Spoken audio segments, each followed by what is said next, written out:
Welcome, travelers of the cosmos, to a journey through time and fate.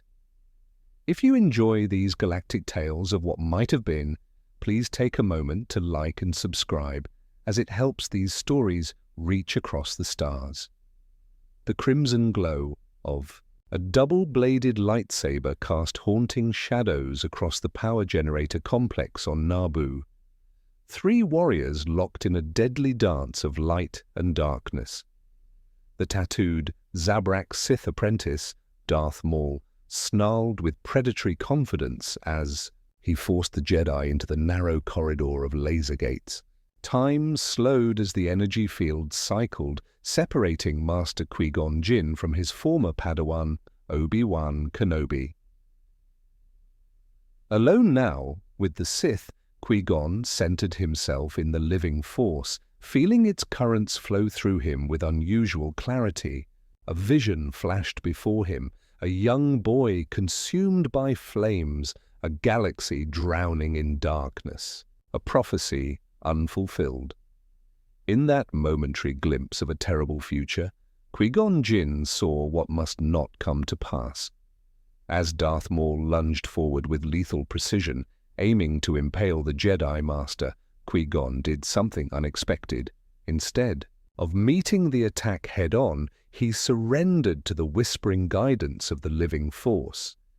He pivoted mere centimeters from death, allowing the crimson blade to pass alongside him rather than through him. The Sith Lord growled in surprise as his killing blow met only air. In that precious second of imbalance, Qui-Gon countered not with aggression, but with an ancient Jedi technique long forgotten by the Order. His palm struck the Zabrak with a pulse of force energy that sent shockwaves through his opponent. The battle was far from over, but destiny itself had shifted course. Somewhere across the galaxy, a hooded figure seated in the lavish offices of the Galactic Senate paused mid-sentence, sensing a disturbance in carefully laid plans spanning decades. Something fundamental had changed in the very fabric of fate. What power does a single life hold when it stands between darkness and light? What happens when the wisest of the Jedi becomes the teacher of the Chosen One? When compassion, not rigid doctrine, guides the most powerful Force user ever born? Our story begins where the streams of time diverge, where a single moment of clarity forever alters the course of a galaxy far, far away. The survival of Jedi Master Qui-Gon Jinn sent ripples through the Force that would alter the destiny of the galaxy. 3 standard weeks after the Battle of Naboo, Qui-Gon stood before the Jedi Council in the hallowed chambers atop the temple on Coruscant. Sunlight streamed through the tall windows, casting long shadows across the polished floor as the 12 Masters regarded him with a mixture of relief and concern. "Train the boy you still wish to?" Master Yoda asked, his ancient eyes narrowing as he studied Qui-Gon. "I do, Master Yoda," Qui-Gon replied, his voice steady, but his resolve unyielding. "More than ever, I believe Anakin Skywalker is the Chosen One. And I believe the living Force guided me to survive that encounter specifically so I could guide him." Beside him stood young Anakin Skywalker, 9 years old, his sand-colored hair freshly cut in the traditional Padawan style, though without the braid he had not yet earned. The boy's eyes darted nervously between the masters, sensing the tension in the room. "Dangerous this path may be," Yoda warned. "Too old he is, too many attachments he has." Mace Windu leaned forward, his fingers steepled before him. "Your encounter with the Sith has changed you, Qui-Gon. We sense it." A gentle smile crossed Qui-Gon's weathered face. "Perhaps it has, old friend. When the blade nearly took my life, I glimpsed a future I cannot allow to come to pass. The living force showed me that the traditional ways of the Jedi may not be sufficient for what lies ahead. Outside the council chambers, Obi-Wan Kenobi waited, newly knighted after his valor on Naboo. Though proud of his former master, uncertainty lingered in his heart about the unusual path Qui-Gon insisted on taking with Anakin's training.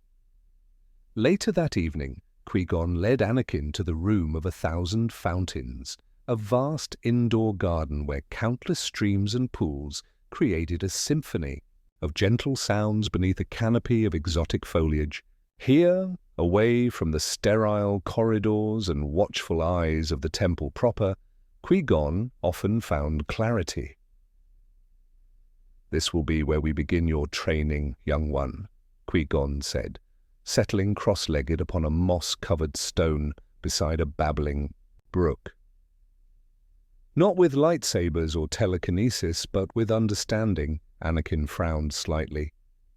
"But Master Qui-Gon, when will I learn to fight like you did against that Sith?" "The purpose of a Jedi is not to fight, Anakin, but to understand. Power without wisdom leads to destruction." Qui-Gon gestured to the water flowing around the stones. "The Force is like this stream. It does not battle the stones. It embraces them, flows around them, and in time, even the hardest stone is transformed by its gentle persistence." "I miss my mother," Anakin admitted suddenly, his voice small against the background of flowing water. Instead of admonishing the boy for his attachment as another Jedi might have, Qui-Gon nodded solemnly. "I know you do, Anakin, and that is natural. We will not ignore your feelings or pretend they do not exist. Instead, we will understand them." As twilight descended over Coruscant, painting the skies in hues of amber and purple, Chancellor Palpatine Gyast stood at the window of his office, gazing toward the distant Jedi temple. Something had changed in the cosmic game he had orchestrated for decades. An unexpected variable had emerged. Qui-Gon Jinn should have died on Naboo. Now the maverick Jedi had taken the Chosen One as his Padawan, and the currents of the Force shifted in ways even Darth Sidious could not fully anticipate. 6 months into Anakin's training, Qui-Gon sensed the boy's nightmares growing more frequent. Each morning, the young Padawan arrived at their meditation sessions with dark circles beneath his eyes, his Force signature turbulent with unspoken fears. "I had the dream again," Anakin confessed one morning, as they sat together in the temple gardens. "About my mother. She was calling for me, Master."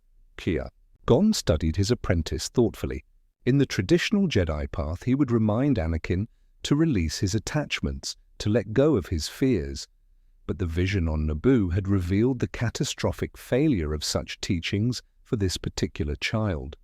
The Force often speaks to us through dreams, Anakin, particularly to one as strong in the living Force as you are. Qui-Gon closed his eyes briefly. "I believe we must address this directly, rather than asking you to simply forget your mother." The boy's eyes widened with surprise and hope. "What do you mean, Master?" "I mean that tomorrow we leave for Tatooine. We will ensure your mother's freedom and safety, not to eliminate your attachment, but to transform your fear into peace." Word of Qui-Gon's unorthodox decision spread quickly through the temple. That evening, Obi-Wan confronted his former master. "In the archives, Master, forgive me, but the Council is concerned. Taking Anakin to free his mother contradicts everything we teach about attachments." Qui-Gon regarded his former apprentice with gentle eyes. "The Code is a guide, Obi-Wan, not a prison. For most Jedi, the traditional teachings on attachment are wise, but Anakin is not most Jedi, and pretending his bonds do not exist will only drive them deeper, make them more dangerous." Obi-Wan frowned. "You speak as if you have seen this outcome." "Perhaps I have," Qui-Gon replied softly. The twin suns of Tatooine blazed mercilessly as Qui-Gon and Anakin made their way through the dusty streets of Mos Espa. The boy could barely contain his excitement, nearly running ahead several times, before Qui-Gon gently reminded him to center himself. Watto's shop appeared unchanged since their last visit. The Toydarian fluttered suspiciously when he saw them enter. "Ah, the Jedi returns, eh?" And the boy too. "No more bets this time, no more races." Qui-Gon smiled diplomatically. "I've come to purchase Shmi Skywalker. I have Republic credits, or if you prefer, something more suitable for the Outer Rim." After tense negotiations involving a substantial sum transferred from Jedi humanitarian funds and a subtle suggestion that the Hutts might be interested in certain irregularities in Watto's business dealings, Shmi Skywalker was free. The reunion between mother and son brought tears even to Qui-Gon's eyes. As they prepared to leave, Qui-Gon made arrangements for Shmi to be relocated to Naboo, where Queen Amidala had graciously offered her residence and employment in the palace. "You aren't angry with me for missing her?" Anakin asked, as their ship broke atmosphere, leaving the desert planet behind. "There is a difference, young one, between attachment and compassion. Attachment is rooted in fear of loss. Compassion is rooted in love that asks for nothing in return." Qui-Gon placed a hand on Anakin's shoulder. "By ensuring your mother's safety and freedom, we address the fear. Now we can focus on nurturing the compassion that will make you a great Jedi." As their ship entered hyperspace, Qui-Gon felt a subtle shift in the Force. On Coruscant, Chancellor Palpatine frowned at his meditation chamber as another carefully laid strand in his web came undone. The boy's fear for his mother had been meant to be a pressure point, a weakness to exploit in the years to come. Now Qui-Gon Jinn had removed that vulnerability. The Sith Lord's plans would need to adapt. If he could not exploit the boy's fear, he would target something else, perhaps the boy's growing fondness for a certain young queen. 4 years passed, and Anakin Skywalker grew both in height and in his connection to the Force. At 13, he already surpassed many senior Padawans in his lightsaber skills and telekinetic abilities. Yet Qui-Gon focused not on these more visible talents, but on the young man's understanding of the living Force. "Your technical abilities are impressive," Qui-Gon acknowledged as they walked through the lower levels of Coruscant, far from the gleaming spires of the Senate District. "But a Jedi's true strength lies in wisdom, not power." Anakin nodded, though Qui-Gon sensed his apprentice's impatience. The boy thrived on action and achievement, qualities that made him exceptional but Also vulnerable. "Master, why do we spend so much time among the common people?" Anakin asked as they navigated a crowded marketplace. "The other Padawans train in the temple." "The temple exists within a bubble, Anakin. To truly understand the Force, we must understand life in all its forms." Qui-Gon paused at a stall, purchasing a piece of fruit for a hungry child watching them with wide eyes. "The Jedi serve the Republic, but more importantly, we serve life itself." That evening, Qui-Gon was summoned to the council chambers. The Masters appeared troubled, particularly Yoda, whose ears drooped slightly. "Disturbing news we have," the ancient master said. "Returned, the Sith have." Mace Windu activated a hologram showing security footage from a remote outpost on Dantooine. The blue, flickering image showed a cloaked figure wielding a red lightsaber against Republic security forces. "The Zabrak you faced on Naboo had a master," Windu stated, We believe this may be that master, or perhaps another apprentice. Qui-Gon studied the footage with growing concern. The dark side clouds everything, but I sense this is part of a greater design. Later that night, unable to sleep, Qui-Gon visited the Jedi archives. The chief librarian, Jocasta Nu, greeted him warmly. Master Jin seeking answers at this late. Our? Information about the Sith, specifically their prophecies and beliefs about balance in the Force. Jocasta's expression turned grave. Such texts are restricted even to masters. I understand, but if we are to confront this threat, we must understand it. With reluctance, Jocasta granted him access to the secured section of the archives. Hours passed as Qui-Gon immersed himself in ancient records, some dating back thousands of years to the Old Republic. As dawn approached, he discovered something troubling. "The prophecy of the Chosen One," he murmured, reading accounts that predated even the Jedi interpretation. It existed in Sith teachings long before our order adopted it. The following morning, Qui-Gon took Anakin to the highest spire of the temple, where they could see the sprawling cityscape of Coruscant in all directions. The Jedi believe balance means the elimination of the dark side, Qui-Gon explained. But I have begun to wonder if our understanding is incomplete. Anakin listened intently as his master shared his discoveries from the archives. The original prophecies spoke not of destroying one side of the Force, but of transcending the division altogether. "What does that mean for me?" Anakin asked, his voice betraying his concern. "It means, young one, that your path may be different from any Jedi who has come before." Qui-Gon placed his hands on Anakin's shoulders. "And it means that forces both light and dark will seek to control your destiny." In his chambers at the Senate, Chancellor Palpatine received a message from his network of spies within the temple. Qui-Gon Jinn was asking dangerous questions, looking into ancient texts about the Sith and the prophecy of the Chosen One.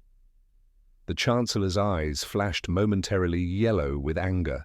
This persistent Jedi was proving more troublesome than anticipated. Soon, very soon, he would need to accelerate his plans and find ways to separate young Skywalker from his all-too perceptive master. The 15th birthday of Anakin Skywalker coincided with a rare diplomatic mission to Naboo. Chancellor Palpatine had specifically requested Qui-Gon and his Padawan as security for a trade summit, citing their familiarity with Queen Amidala and her world. "You seem distracted today, Anakin," Qui-Gon observed as their sleek Nubian cruiser descended through the atmosphere of the verdant planet. Anakin's cheeks colored slightly. "I was just thinking about Naboo, Master. It's been several years since—" "Our last visit," Qui-Gon smiled knowingly. "Since you last saw Padme, you mean?" The young Padawan did not deny it. His friendship with the Queen of Naboo had been maintained through occasional communications approved by Qui-Gon, who understood that forbidding such connections would only drive them underground. The royal palace of Theed gleamed golden in the afternoon sunlight as they landed. Queen Amidala greeted them formally, adorned in elaborate royal garments and the traditional white face paint. But later that evening, Padme Amidala, dressed simply, with her natural face, joined them in the palace gardens. "Anakin, you've grown so tall," she said warmly. "You've grown more beautiful," he replied without thinking, then glanced nervously at his master. Rather than reprimanding him, Qui-Gon simply excused himself with a diplomatic nod. "I believe I should check the security perimeter. Anakin, remember your training." As Qui-Gon walked the palace grounds, he sensed another presence, familiar yet concerning. Chancellor Palpatine stood on a balcony overlooking the garden, where Anakin and Padme conversed. Master Jin, the Chancellor greeted him with practiced cordiality. How fortunate that your mission coincided with young Skywalker's birthday. The Force works in mysterious ways, Chancellor, Qui-Gon replied, studying the politician carefully. Something about the man had always troubled him, a shadow that lingered just beyond perception. Indeed it does. Your Padawan has developed into quite the remarkable young man. The Senate hears reports of his abilities. Palpatine's eyes never left Anakin. I wonder if the traditional Jedi training is sufficient for one with his unique potential. Anakin's training is proceeding exactly as it should, Qui-Gon stated firmly. That night, while Anakin slept, Qui-Gon meditated deeply on the living force. Visions came to him more frequently now, glimpses of possible futures branching outward from each present moment. He saw Anakin standing at a crossroads, pulled in multiple directions. The Jedi Council, stern and unyielding, Chancellor Palpatine offering power and validation, Padme representing love and attachment, and behind it all, a growing darkness, patient and calculating. The following morning, Count Dooku, Qui-Gon's former master, arrived unexpectedly at the summit. Now officially separated from the Jedi Order, Dooku represented the interests of several outer rim systems. My old apprentice, Dooku greeted Qui-Gon with genuine warmth. It has been too long. They walked together through the palace corridors, catching up on years of separation. When they reached a quiet courtyard, Dooku's tone changed. The Republic is failing, Qui-Gon. Corruption infects the Senate like a disease. The Jedi have become little more than enforcers for a dying system. You sound disillusioned, Master. I am awakened, Dooku countered. There are forces at work that even the Jedi Council cannot see. Forces that seek to use the coming conflict to reshape the galaxy. Qui-Gon listened carefully. You speak of the Sith. Dooku's eyes widened slightly. You always were perceptive. Yes, the Sith influence grows within the Republic itself, but I fear even you do not grasp how high that influence reaches. Later, as the trade summit concluded, Qui-Gon watched Chancellor Palpatine interact with Anakin. The politician had gone out of his way to praise the young Padawan, offering him special attention that clearly pleased the boy. Chancellor Palpatine has invited me to visit his offices when we return to Coruscant, Anakin told Qui-Gon excitedly. He wants to introduce me to the commanders of the Republic security forces. Qui-Gon nodded thoughtfully. The pieces of a puzzle were beginning to take shape in his mind, though the complete picture remained elusive. The Chancellor's interest in Anakin, Dooku's warnings, the ancient Sith texts about the Chosen One. Something connected these elements, something dangerous, lurking beneath the surface of Republic politics. 2 years later, 17-year-old Anakin stood beside his master in the ancient Jedi temple on Ilum.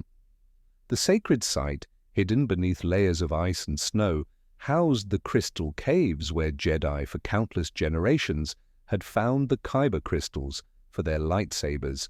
The crystal cave will challenge you, Qui-Gon explained as they approached the frozen entrance. It will show you what you need to see, not necessarily what you wish to see. Anakin nodded, his breath forming clouds in the frigid air. I'm ready, Master. Are you? Qui-Gon asked gently. Your skills have grown tremendously, but this trial tests more than ability. It tests character, resolve, and self-knowledge. Before entering the cave, Qui-Gon placed a hand on Anakin's shoulder. Remember, the Force will guide you, but only if you are honest with yourself about who you truly are and who you wish to become. As Anakin disappeared into the darkness. Qui-Gon settled into meditation. The political situation in the Republic had deteriorated rapidly. Separatist movements gained momentum in the Outer Rim, and rumors of a clone army secretly commissioned for the Republic troubled the Jedi Master deeply. More concerning was Chancellor Palpatine's continued interest in Anakin. The politician had cultivated a close relationship with the Padawan, often inviting him to political functions and private meetings that Qui-Gon could not always supervise. Hours passed before Anakin emerged from the crystal cave, his face pale and his eyes haunted. "What did you see?" Qui-Gon asked quietly. "Myself," Anakin whispered. "Two versions of myself. One consumed by fire and hatred, bringing death to everything I loved. The other standing between darkness and light, neither Jedi nor Sith, but something else entirely." Qui-Gon nodded solemnly. "And the crystal?" Anakin opened his palm, revealing a kyber crystal that pulsed with unusual energy, shifting between shades of blue and purple. "I've never seen one like it," Qui-Gon admitted.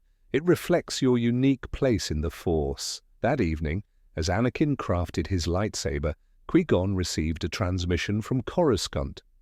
Obi-Wan's holographic image flickered into view. Stursika. "Qui-Gon, the situation has escalated. Count Dooku has been publicly named as the leader of the separatist movement. The Senate is voting on the Military Creation Act within days." "And the Chancellor?" Qui-Gon asked. "Publicly, he opposes military action. Privately, I'm not so certain. There's something else, Master." Obi-Wan's expression grew troubled. "I've been investigating the attempted assassination of Senator Amidala. My search led me to Kamino, where I discovered a clone army created for the Republic. They claim the order came from Master Sifo Dyas, but he died nearly 10 years ago. After the transmission ended, Qui-Gon sat in silent contemplation. The pieces were aligning with terrifying clarity. A Sith Lord had orchestrated both sides of an impending conflict, setting the stage for war while positioning themselves to control the outcome, regardless of which side prevailed. Upon their return to Coruscant, Qui-Gon took Anakin to a meditation chamber deep within the temple, a place few Jedi ever visited. "What I am about to share with you must remain between us," Qui-Gon said gravely. "I believe the Sith Lord we have been searching for holds significant power within the Republic itself." Anakin's eyes widened. "Within the Senate?" "Possibly. The creation of the clone army, the timing of the separatist crisis, the assassination attempts against those who oppose military action, all suggest careful manipulation spanning many years." "Why tell only me, Master? Shouldn't the Council know?" Qui-Gon smiled sadly. "The Council is blinded by tradition and bureaucracy. They cannot see what stands before them because they refuse to look beyond their preconceptions. But you, Anakin, with your unique connection to the Force, might perceive what others cannot." As war loomed on the horizon, Qui-Gon intensified Anakin's training, focusing not on combat, but on perception, on sensing deception and recognizing manipulation. Together they meditated on the currents of the living Force, tracing the dark threads that ran through recent events back to their source, and in his chambers, Chancellor Palpatine sensed their efforts, realizing that his careful plans now faced their greatest threat not from the Jedi Council, but from a maverick master and his increasingly perceptive apprentice. The Clone Wars erupted across the galaxy with devastating ferocity. Within months, countless worlds were engulfed in conflict as Republic forces clashed with separatist armies on multiple fronts. The Jedi, once peacekeepers, reluctantly assumed the roles of generals, leading clone battalions into increasingly bloody battles. Qui-Gon Jinn, however, refused a general's commission. "My place is not on the battlefield," he informed the council. This war serves purposes beyond what we can see, and I must understand the currents beneath the surface. While most Jedi were scattered across the stars, Qui-Gon kept Anakin primarily on Coruscant, much to the frustration of certain council members who believed the Chosen One should be at the forefront of the Republic's military efforts. "Your talents are wasted here, Skywalker," Master Windu remarked during a strategy session. "Your piloting skills alone could turn the tide on several fronts." "With respect, Master Windu," Qui-Gon interjected, "Anakin's training remains my priority. The prophecy speaks of bringing balance to the Force, not winning a war that I suspect has been engineered to serve the dark side." One evening, 19-year-old Anakin returned to their temple quarters unusually quiet. Qui-Gon sensed turmoil in his apprentice's emotions. "Something troubles you," Qui-Gon observed. Anakin paced the room before finally speaking. "Chancellor Palpatine spoke with me today about the war, about my potential role in it. He said things about the Jedi, about their limitations and jealousy of those with true power." "And what did you think of his words?" Qui-Gon asked carefully. "Some of what he said made sense, Master." Anakin's voice contained confusion. "He spoke of the Force in ways I've never heard from other Jedi, about abilities some would consider unnatural." Qui-Gon's pulse quickened. "What specific abilities did he mention?" "The power to save people from death." Anakin's eyes revealed his vulnerability. "He told me a legend about a Sith Lord who could prevent those he loved from dying." The moment crystallized with perfect clarity in Qui-Gon's mind. Years of suspicion suddenly aligned into undeniable certainty. Only one trained in the ways of the Sith would know such legends. Only one with a specific design on Anakin's power would offer such temptations. "Anakin," Qui-Gon said with measured calm, "I believe we have found our Sith Lord." The young Jedi's shock rippled through their bond. "Chancellor Palpatine? But that's—" "Impossible. He's been a mentor to me for years." "Think, Anakin, who has positioned himself to control both sides of this conflict? Who has accumulated emergency powers while expressing reluctance to accept them? Who has shown particular interest in you since you were a child?" Qui-Gon watched as his Padawan struggled with this revelation, denial warring with growing recognition. "If what you say is true," Anakin finally said, "then the Republic is already lost." "Not yet," Qui-Gon replied. "But we must move carefully. Palpatine has spent decades weaving this web. We cannot confront him directly without proof, and even then his influence extends throughout the Senate and military." That night, Qui-Gon meditated more deeply than ever before, surrendering completely to the living Force. Visions flowed through him with unprecedented clarity. He saw Anakin standing at the precipice of darkness, torn between loyalty to the Jedi and the manipulative influence of Palpatine. He saw a woman dying in childbirth, twins separated at birth, and a galaxy suffocating under an empire built upon the ashes of the Republic. And then he saw another path, faint but possible, where Anakin fulfilled the prophecy not by destroying the Sith, but by transcending the ancient conflict between light and dark. When morning came, Qui-Gon contacted Obi-Wan, who was leading Republic forces in the Outer Rim. "Old friend, I need your help," Qui-Gon said. "What I am about to tell you will seem impossible, but I ask you to trust in the Force and in our years of friendship." After sharing his discoveries, Qui-Gon reached out to one more ally. Senator Padme Amidala had remained a voice for peace, throughout the conflict often standing in opposition to the Chancellor's expanding powers despite the political cost. "Senator, what I am about to share must remain between us," Qui-Gon told her during a secure meeting arranged through mutual contacts. The Republic as we know it stands on the edge of destruction, and those who could prevent it are scattered across the galaxy, fighting a war engineered by the very enemy they believe they serve. The secret council of resistance gathered in the abandoned lower levels of Coruscant, far from the prying eyes of Senate security and potential informants. Qui-Gon had chosen the location carefully, a forgotten meditation chamber used by Jedi during the ancient Sith Wars. Obi-Wan Kenobi had returned from the Outer Rim under the pretense of delivering critical intelligence. Senator Amidala arrived, disguised as a common citizen of the lower levels. Master Yoda, who had begun to acknowledge the wisdom in Qui-Gon's concerns, attended via secure hologram from his command post on Kashyyyk.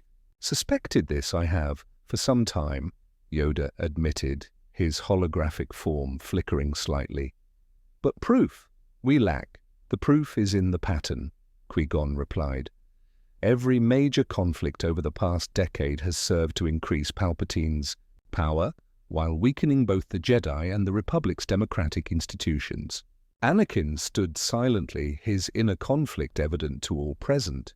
For years, Chancellor Palpatine had been a mentor and confidant, offering approval and understanding when the Jedi Council seemed cold and distant. "I've accessed the Chancellor's private communication records," Padme said, activating a small holographic projector. "There are coded transmissions sent to separatist worlds hours before every major Republic military operation." Obi-Wan stroked his beard thoughtfully. "If Palpatine is indeed the Sith Lord, confronting him directly would be disastrous.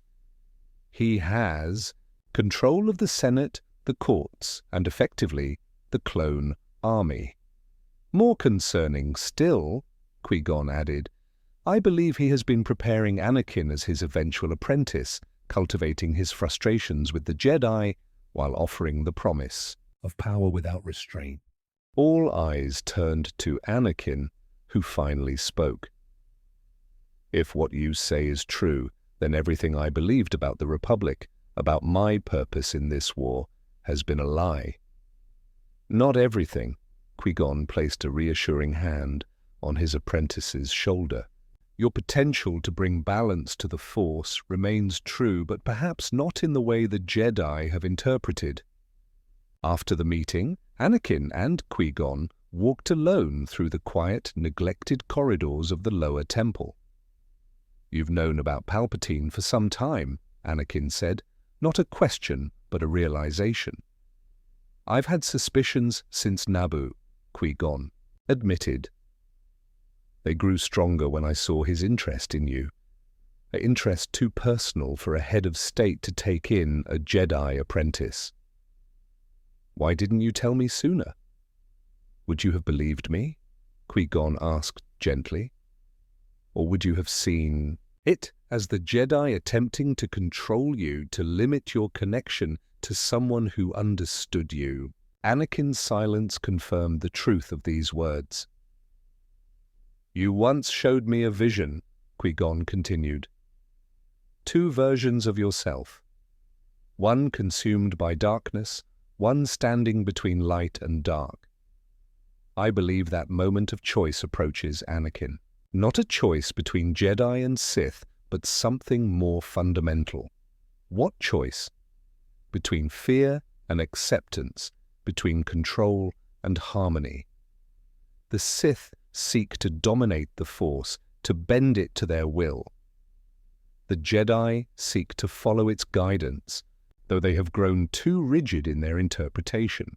The true balance may lie in understanding that the Force is neither dark nor light, but a reflection of life itself, with all its complexity."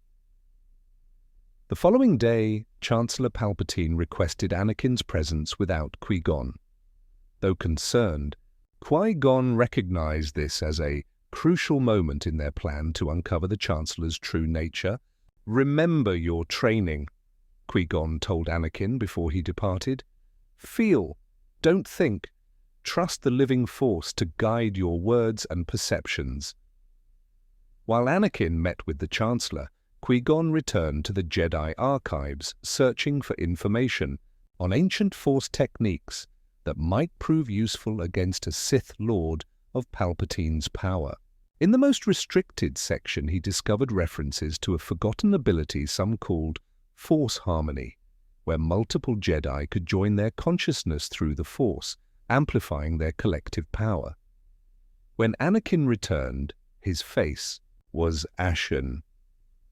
"He knows we suspect him," Anakin said without preamble. He spoke of the Jedi planning to betray the Republic, to seize control of the Senate. "He mentioned you specifically, Master, as a threat to everything we've fought for. What else did he say?" "He offered to complete my training, to teach me aspects of the Force the Jedi fear. He promised me the power to protect those I love from any harm, even death itself." Anakin's eyes revealed his inner turmoil. For a moment, "I was tempted." Qui-Gon nodded solemnly. "Of course you were. He has spent years laying the groundwork for this moment, positioning himself as the solution to fears he himself cultivated. He studied his apprentice carefully. The fact that you recognize the temptation shows how far you've come, Anakin. Time grew short as Chancellor Palpatine accelerated his plans, perhaps sensing the growing suspicion among certain Jedi. He announced a special session of the Senate to address the Jedi threat while issuing new directives to clone commanders across the galaxy. The small group of conspirators gathered once more, now joined by Master Mace Windu, who had finally accepted the evidence of Palpatine's true identity. "We must act before the Senate session," Windu stated firmly. "Once he declares the Jedi enemies of the Republic, the clone armies will turn against their generals." "Confronting him directly plays into his hands," Qui-Gon countered. "He wants a justification to destroy the Order." "What alternative do we have?" Obi-Wan asked. Qui-Gon turned to Anakin. "You must return to the Chancellor, appear to accept his offer of training. We need evidence of his Sith identity that we can present to the Senate and the public." Anakin shook his head. "He's too careful, too calculated. He won't reveal himself unless he believes he's already won." Padme, who had remained quiet during much of the discussion, suddenly spoke. "Then we must make him believe he has won." The plan they formulated was dangerous, balanced on the edge of disaster, but it offered their best hope. Anakin would return to Palpatine, claiming that Qui-Gon had betrayed his trust by attempting to turn him against his longtime mentor. Meanwhile, Padme would rally loyal senators to be present at the emergency session, where they would be prepared to witness Palpatine's true nature. "There is one more element we must address," Qui-Gon said. "The clone army. I believe they have been programmed with contingency orders that would turn them against the Jedi on Palpatine's command." "The biochips," Obi-Wan nodded grimly. "I discovered references to them in the Kaminoan databases, but couldn't access the specific programming." "I've had slicers working to decode a captured chip," Windu added. "There is indeed a command protocol, Order 66, that would identify all Jedi as traitors to be executed immediately." Qui-Gon closed his eyes briefly. "Then we must warn every Jedi we can trust and prepare a counter-order to neutralize this protocol." As the others left to fulfill their tasks, Qui-Gon asked Anakin to remain. "Before you face Palpatine, there is something I must teach you," the Jedi Master said. "A technique I discovered in the ancient texts, one that might prove crucial." Qui-Gon led Anakin to a quiet meditation chamber where 3 crystals had been arranged in a triangle. The Jedi of old understood that the greatest strength comes not from individual power, but from harmony with all aspects of the Force. Qui-Gon gestured to the crystals. These will help focus our energies for what I am about to show you." For hours, master and apprentice sat in deep meditation, their consciousness extending beyond physical limitations, merging with the boundless energy of the living force. Qui-Gon guided Anakin through levels of awareness few Jedi had achieved in centuries. The Sith believe power comes from channeling passion and emotion, Qui-Gon explained. The Jedi believe it comes from emotional detachment. Both are incomplete understandings. True mastery comes from accepting all aspects of oneself while remaining in harmony with the natural flow of the Force. When they finally emerged from meditation, Anakin's eyes reflected a new clarity. "I understand now, Master. The prophecy isn't about destroying the Sith, or even about destroying the dark side. It's about transcending the artificial division we've created in our understanding of the Force." Qui-Gon smiled with pride and sadness. "You have grown beyond my teachings, Anakin. Whatever happens in the coming days, remember that the Force itself is neither good nor evil. It simply is. Our choices determine whether we live in harmony with it or attempt to bend it to our will." As dawn broke over Coruscant, Anakin prepared to confront Chancellor Palpatine. Before departing, he embraced Qui-Gon. "Thank you, Master, for seeing me as I could be rather than fearing what I might become." "The future is never certain, Anakin," Qui-Gon replied. "But I have faith in the path you will choose." Throughout the Jedi Temple, trusted knights and masters quietly prepared for what might come, securing younglings and essential archives while maintaining an appearance of normal operations. Across the galaxy, coded messages warned Jedi commanders to be vigilant for any unusual behavior among their clone troops. And in his office, Chancellor Palpatine, Dark Lord of the Sith, sensed the shifting currents in the Force, a disturbance centered around the young man who had been the focus of his machinations for over a decade. The time for subtle manipulation had passed. One way or another, Anakin Skywalker would embrace his destiny. The Chancellor's office was cast in long shadows as Anakin was admitted by the red-robed guards. Palpatine stood at the panoramic window, gazing out at the Coruscant skyline, his hands clasped behind his back. Without turning, he addressed his visitor. "I've been expecting you, young Skywalker." His voice carried a new edge of certainty. "Your thoughts betray you. I sense great conflict." Anakin approached cautiously. "I need your guidance, Chancellor. Master Qui-Gon has been keeping things from me, secrets about the Force that the Jedi forbid." Now Palpatine turned, his eyes studying Anakin with calculated intensity. "The Jedi have never understood your potential. They fear your power because they cannot control it." "Qui-Gon is different," Anakin said, maintaining the performance they had planned. "But lately, even he seems afraid of what I might become." A thin smile crossed Palpatine's face. "Perhaps he has reason to fear." The living Force speaks to you in ways few Jedi have experienced in generations.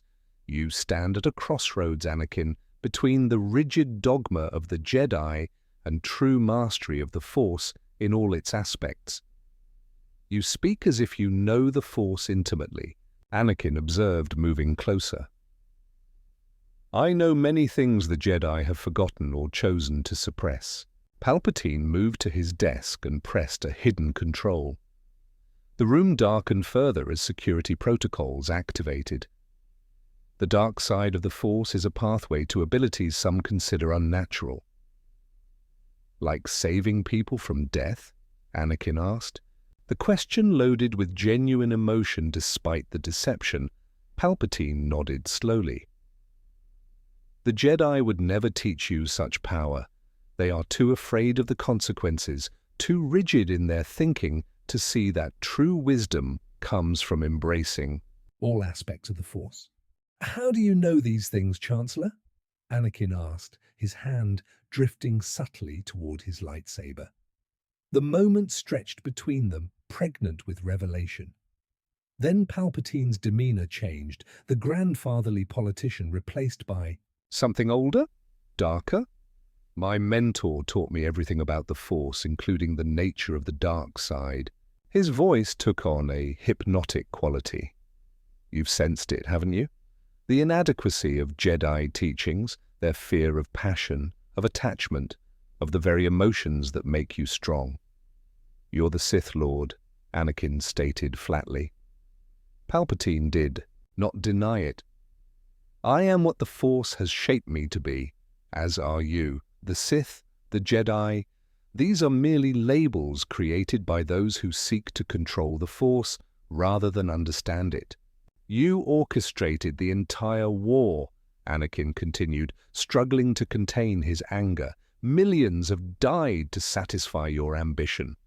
Millions died because the Republic was already failing, because the Jedi had become complacent, because democracy breeds weakness and indecision. Palpatine's eyes flashed with momentary yellow. I have created the opportunity for a new order, one that will bring stability and security to the galaxy. With you as Emperor, Anakin added, with me as guide, and you at my side. Palpatine extended his hand. Together, we can end this destructive conflict. You need merely embrace your destiny. For a moment, Anakin felt the genuine pull of temptation. Despite knowing Palpatine's true nature, part of him recognized the truth in the Sith Lord's words. The Jedi Order had become dogmatic, more concerned with rules than wisdom. Even Qui-Gon, the most enlightened among them, operated within constraints that perhaps limited a fuller understanding of the Force. You hesitate, Palpatine observed. You still believe the Jedi way is righteous? Let me show you the truth. He activated a hologram showing clone troops on various worlds suddenly turning their weapons on Jedi generals. Even now, Order 66 is being executed across the galaxy. The Jedi rebellion will be crushed, and those few who survive will be hunted to extinction. Anakin's shock was genuine. What have you done? Merely accelerated the inevitable. The question now is where you will stand when the dust settles. With the dying embers of a corrupted order, or with the new dawn of true power? Palpatine, face transformed, compassion replaced by cold calculation. Choose now, Anakin Skywalker. Join me, and I will complete your training. Together, we will rule a galaxy finally freed from the hypocrisy of the Jedi. In that crucial moment, Anakin remembered Qui-Gon's teachings about the living Force, about finding balance not through dominance, but through harmony. He thought of Padme, of the future they might build together, not in the shadows of manipulation, but in the light of truth. No, Anakin said simply. You've miscalculated, Chancellor.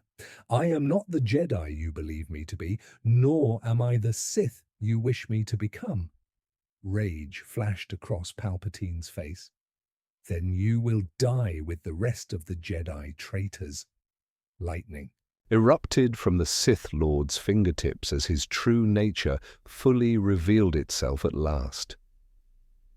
Anakin caught the lightning on his lightsaber blade, the blue energy illuminating the darkened office as he held his ground against Palpatine's assault. The Force surged through him, not with the wild passion of anger, but with the clear purpose Qui-Gon had nurtured in him for years. You are powerful, Palpatine snarled, intensifying his attack, but not powerful enough to defeat a Sith Master. The door to the Chancellor's office burst open. Masters Windu, Yoda, and Qui-Gon entered, lightsabers ignited, accompanied by several senators, including Padme Amidala, and Bail Organa, who carried recording devices. "It's over, Darth Sidious," Windu declared. Palpatine howled with rage, redirecting his lightning toward the newcomers. "Jedi traitors! You will not stop what is already in motion!" As the Jedi Masters engaged Palpatine in combat, Anakin reached out through the Force to Qui-Gon. Their minds connected as they had practiced, creating a harmony that amplified their individual strengths. Yoda, sensing their technique, joined the meld, adding his centuries of wisdom and power. For perhaps the first time in a millennium, 3 Jedi fought not as individuals, but as a single expression of the living Force. Outside, the Senate building was surrounded by clone troopers whose biochips had been temporarily disrupted by a signal broadcast from the Jedi Temple's communication array, the result of the countermeasure Obi-Wan had helped implement. Palpatine fought with savage intensity, his lightsaber a blur of crimson energy as he dueled against the 3 Jedi. The office was torn apart by the conflict, furniture shattered, walls scorched by errant blaster bolts and lightsaber strikes. "You cannot win," Palpatine hissed. "Even if you defeat me here, the Senate is mine. The clone army is mine. The future is mine." Qui-Gon maintained his center within the Force meld, projecting calm confidence to Anakin. "The future belongs to no one, Chancellor. It emerges from the choices we make in each present moment." In a desperate gambit, Palpatine unleashed a telekinetic blast that sent Windu and Yoda crashing against the walls. He focused his attack on Qui-Gon, perhaps recognizing the Jedi Master as the architect of his thwarted plans. "You should have died on Naboo," Palpatine snarled, driving Qui-Gon back with a flurry of savage strikes. "Everything would have proceeded as I had foreseen if not for your interference." Qui-Gon parried the attacks, his expression serene despite the danger. "The living Force had other plans, Chancellor." As Palpatine pressed his advantage against Qui-Gon, Anakin moved to intervene. But something in his master's eyes held him back, a silent communication through their bond. Qui-Gon was leading Palpatine exactly where he wanted him. With a sudden shift in tactics, Qui-Gon lowered his defenses, creating what appeared to be an opening in his guard. Palpatine, consumed by hatred, lunged forward for the killing blow. It was the moment Qui-Gon had anticipated. Instead of attempting to parry the attack, he channeled the living Force in a technique not seen for millennia. As Palpatine's lightsaber pierced his shoulder, Qui-Gon placed his palm against the Sith Lord's chest and released a pulse of pure Force energy. Palpatine was thrown backward, his connection to the dark side momentarily disrupted by the ancient technique. In that crucial moment of vulnerability, Anakin and the recovered Jedi Masters converged on the Sith Lord. "Now, Anakin," Qui-Gon called, through gritted teeth, blood seeping from his wound. "Remember what I taught you about balance." Anakin stood before the fallen Chancellor, his lightsaber poised. But instead of striking, he reached out with his extraordinary connection to the Force, not to destroy but to contain. Drawing on the training Qui-Gon had given him, Anakin created a Force barrier around Palpatine that neutralized his ability to draw on the dark side. It was not a permanent solution, but it would hold long enough. "Senators," Anakin addressed the witnesses who had recorded everything, "you have seen the true face of your Chancellor, a Sith Lord who engineered a galactic war to destroy the Republic from within and replace it with an empire under his control." Padme stepped forward, her diplomatic training evident as she addressed the recording devices. "The Senate must convene immediately. Chancellor Palpatine must be removed from office and stand trial for crimes against the Republic." As Republic security forces loyal to the Senate rather than the Chancellor arrived to take Palpatine into custody, Anakin rushed to Qui-Gon's side. The Jedi Master's wound was severe, but not immediately life-threatening. You knew he would strike. At you, Anakin said, helping his master to a sitting position. Qui-Gon smiled weakly. I saw the moment of choice approaching, the fulcrum upon which the future would turn. Sometimes victory requires sacrifice. Not today, Master, Anakin replied firmly. Not this sacrifice. 1 year after Chancellor Palpatine's arrest and imprisonment, the galaxy continued its slow healing. The revelation of the Sith Lord's manipulation had sent shockwaves through the Republic, leading to profound changes in both governance and the Jedi Order. Anakin Skywalker knelt in the center of the Jedi Council chamber, 12 masters seated around him, including his own mentor, Qui-Gon Jinn, who had finally accepted a position on the Council after years of declining the honor. By the will of the Force and the judgment of this Council, Master Yoda announced, confer upon you the rank of Jedi Knight. We do. Obi-Wan stepped forward to cut the Padawan braid that Anakin had worn for over a decade. As tradition dictated, he presented it to Qui-Gon, who had guided Anakin from a fearful child to a balanced knight.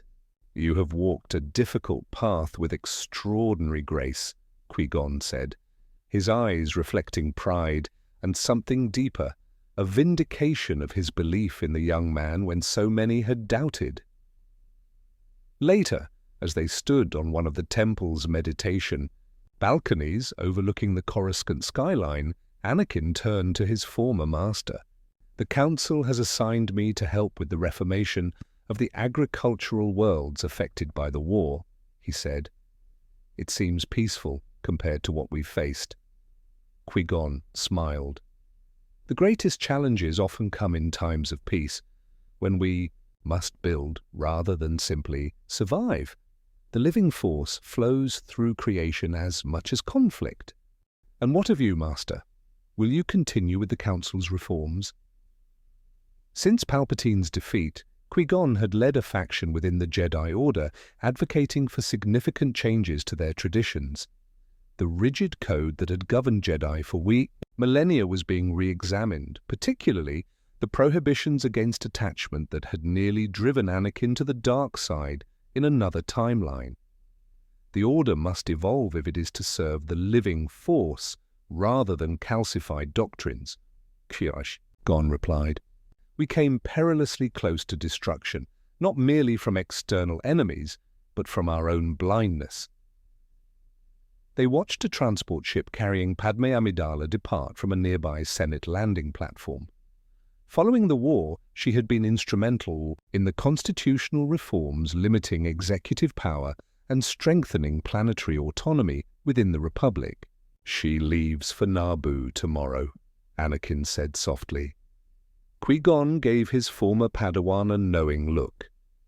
The Council has approved your request for an extended diplomatic mission to the Mid-Rim, beginning with Naboo. Anakin's surprise and gratitude flowed through their bond.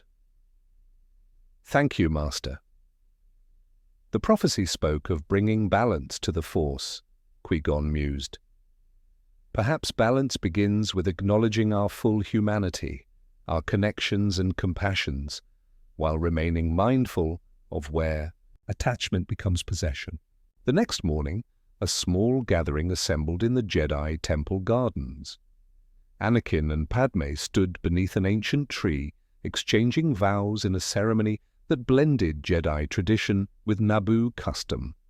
It was not a conventional marriage, but a commitment. Ceremony, acknowledging their bond while affirming their respective duties to Republic and Order. Qui-Gon officiated, his presence representing the blessing of the reformed Jedi Council for this new path. Obi-Wan stood as witness, along with Padme's family and closest allies from the Senate. The Force binds all living things, Qui-Gon intoned. It flows through connection and compassion, through duty and devotion. Today we honor a bond forged in crisis and tempered in peace, as sunlight filtered through the leaves above, casting dappled patterns across the assembly. Qui-Gon felt a profound sense of completion. The future he had glimpsed so briefly during that fateful duel on Naboo had been averted. The Chosen One had indeed brought balance, not through destruction, but through transformation. Across the galaxy, other changes unfolded. The clone troops, freed from Palpatine's hidden commands, were granted full citizenship and the right to determine their own futures. Many chose to remain in service to the Republic. Others sought new lives on frontier worlds or returned to Kamino to help rebuild their society as free beings.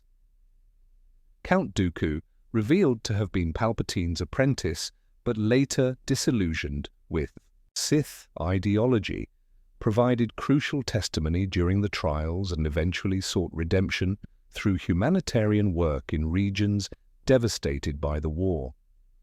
The Jedi Order itself underwent a renaissance, returning to its roots as seekers of wisdom, rather than warriors or political enforcers. Under Qui-Gon and Yoda's guidance, they established new training methodologies that honored emotional connections while teaching mindfulness and detachment from possessiveness.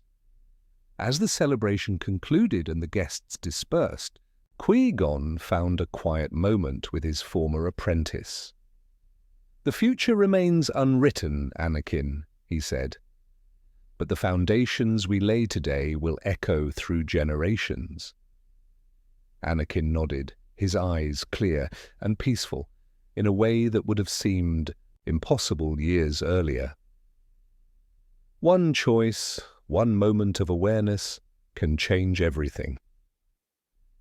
"Indeed," Qui-Gon replied, gazing toward the distant horizon where stars were beginning to appear in the darkening sky. "That is the mystery and the promise of the living force."